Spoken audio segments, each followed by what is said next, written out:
Kozhikode തിരുവമ്പാടിയിൽ Congress league തമ്മിലടി രൂക്ഷം. മുസ്ലിം ലീഗിന് ഏറെ സ്വാധീനമുള്ള മണ്ഡലമായ തിരുവമ്പാടിയിൽ UDFന്റെ ജാഥയിലെ ശുഷ്കമായ പങ്കാളിത്തം തമ്മിലടിയുടെ ആഴം വിളിച്ചു പറയുന്നുണ്ട്. മലയോര ജനതയുടെ സ്വപ്നമായ അനക്കാംപൊയിൽ കള്ളാടി മേപ്പാടി തുരങ്കപാതയുൾപ്പെടെ എതിർക്കുന്നുവെന്ന VD സതീശന്റെ പ്രസ്താവനയും തിരിച്ചടിയാകുമെന്നാണ് വിലയിരുത്തൽ. മുസ്ലിം ലീഗിന് ഏറെ സ്വാധീനമുള്ള മണ്ഡലമായ തിരുവമ്പാടിയിൽ പ്രതിപക്ഷ നേതാവിന്റെ ജാഥയ്ക്ക് ലഭിച്ചത് ശുഷ്കമായ പങ്കാളിത്തമാണ്. നിയമസഭാ തെരഞ്ഞെടുപ്പ് അടുത്തതോടെയാണ് ലീഗും കോൺഗ്രസും തമ്മിൽ തിരുവമ്പാടിയിലെ സീറ്റിനെ തുടർന്ന് അഭിപ്രായ ഭിന്നത രൂക്ഷമായത്. UDFന്റെ യാത്രയുടെ പോസ്റ്ററുകളിലടക്കം മുസ്ലിം ലീഗ് നേതാക്കൾക്ക് വലിയ പ്രാധാന്യം നൽകിയിരുന്നു.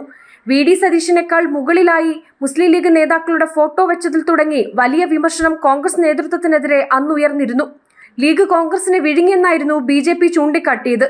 എന്നാൽ ലീഗിന്റെ ശക്തി കേന്ദ്രമായ തിരുവമ്പാടിയിൽ കോൺഗ്രസിന് നേരിടേണ്ടി വരുന്നത് വലിയ അവഗണനയാണെന്നാണ് ഉയരുന്ന വിമർശനം. അതിന്റെ ഭാഗമായാണ് തിരുവമ്പാടിയിൽ കോൺഗ്രസ് ജാഥയ്ക്ക് പങ്കാളിത്തം കുറഞ്ഞതെന്നാണ് വിലയിരുത്തൽ. കൂടാതെ UDF ജാഥകളിലുടനീളമുണ്ടാകുന്ന നേതാക്കൾ തമ്മിലുള്ള അസ്വാരസ്യങ്ങളും വലിയ ചർച്ചയാവുകയാണ്. ജനം, കോഴിക്കോട്.